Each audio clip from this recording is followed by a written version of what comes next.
Day 4 in the search for a man accused of killing 5 of his neighbors, including a 9-year-old boy. And investigators have no new leads at this hour on where Francisco Oropeza is hiding. But this week, investigators widened their search around the shooting scene, followed up on tips. So far, 2 tips they've checked out have turned up nothing. And since this morning, the FBI and local agencies have actually stopped talking publicly about the effort to find Oropeza. We have team coverage on the ground near the scene. Jason Miles is speaking with neighbors.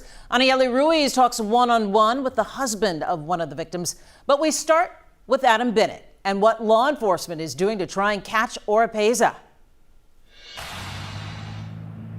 Mia, they are asking for any photos or surveillance camera video that could help find him. FBI officials, they are now also putting up digital billboards, about 75 of them across Texas and Louisiana. And that has led to tips from as far away as Baton Rouge. That's more than 250 miles away from where we are here in San Jacinto County. Here's a look at what those billboards look like. This is one that was in the Houston area this afternoon. In Texas alone, they'll run in up to 70 cities. Earlier in the afternoon, the FBI tweeted photos from inside their command center. They wrote that law enforcement officials are analyzing hundreds of pieces of information that they're getting from all over in regards to this shooting. Back in Oropeza's neighborhood, we saw DPS troopers patrolling, also watching the dense woods for any sign of the fugitive. A neighbor who did not want to be identified told us that Oropeza was married, had a son, and had worked as a handyman. Yo la mera verdad no lo podía creer, pero no sé qué todos estamos con que qué le pasó al señor por la cabeza para hacer eso, no sabemos, estaba tomado, pero igual nosotros otras veces lo hemos visto tomado y nunca notamos que fuera agresivo. And that woman told us that Oropeza had lived in the neighborhood, which is a little bit west of Cleveland, for about 3 years. CBS News reports that he is a Mexican national who has been deported 4 times since 2009. So now FBI officials tell us as of this afternoon, they are working not only with officials from across the country, but also across the border to try to catch Oropeza and bring him in. Mia? His capture cannot come soon enough. Adam Bennett this evening, thank you. People living in the area where the shooting happened are being asked to keep a lookout. And by the way, there is a memorial outside the home where the shooting took place on Friday. Jason Miles speaking with those neighbors who now say, Jason, they're strapped and ready just in case.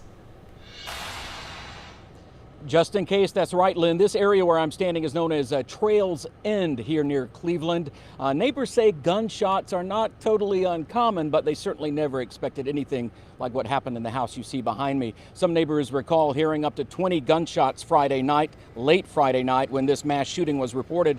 5 people, as you know, including a young boy, were killed. They're now memorialized by flowers, balloons, other things out in front of the home. Some believe accused killer Francisco Oropeza may be long gone, even to his native Mexico. But one young mother I spoke with started arming herself just in case the suspect is still right here in this area. I wouldn't hesitate. If I have to protect myself and protect my kids, I will use it, because we live in the woods basically, so we don't know if he's out there in the woods. A DPS trooper and Texas Ranger entered the crime scene home for a few moments today. No information on what they were looking for or collecting. Meantime, just within the last 30 minutes to 45 minutes, family members or friends of the family have arrived, and they have been removing items from the home, household items, work-related items. Obviously, it's understandable that they do not want to sleep here or stay here for any extended period of time at this point. Reporting live near Cleveland, Jason Miles, KHOU 11 News. The family of those killed in this terrible tragedy are now forced to coordinate funeral arrangements for their loved ones. We caught up with a friend of one of the victims. Anieli Ruiz joins us live with the latest. Anieli? As you can imagine, the family and friends are dealing with this horrible tragedy, but they're also trying to cope with the unknown as the manhunt continues. Friends of Sonia Guzman, one of the 5 people killed this weekend, say she was a young girl with a wonderful light. But sadly, Sonia's life was cut short late Friday night. Her son Daniel was also shot and killed. Muy doloroso. Imagínate para nosotros. Her friend Juani Lopez says it's very painful for all of those who knew her. Juani says she met Sonia 4 years ago. Sonia was her student in cosmetology class. Te voy a decir que Sonia. She said Sonia had an entrepreneurial spirit. She wanted to open up her own beauty salon. Now these friends are heartbroken trying to figure out life without their friend. Tiene que sacar la cara. They're hoping the man responsible is caught soon because they say this man needs to pay for all the families he's destroyed. Now, Sonia leaves behind her husband and 2 other kids. Families are still working on those funeral arrangements, but they expect to start later in the week. We also know they're working with the Honduran consulate to transfer the bodies back to Honduras. Reporting live, Anayeli Ruiz, KHOU 11 News.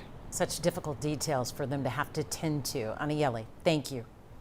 New tonight, I talked with Senator Ted Cruz just a couple of hours ago about the shooting in San Jacinto County.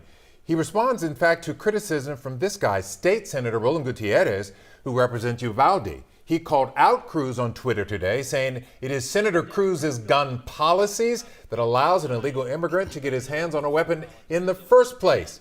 To that, Cruz says, I don't know that fellow, but it doesn't surprise me that as a Democrat, he's trying to politicize this situation and attack.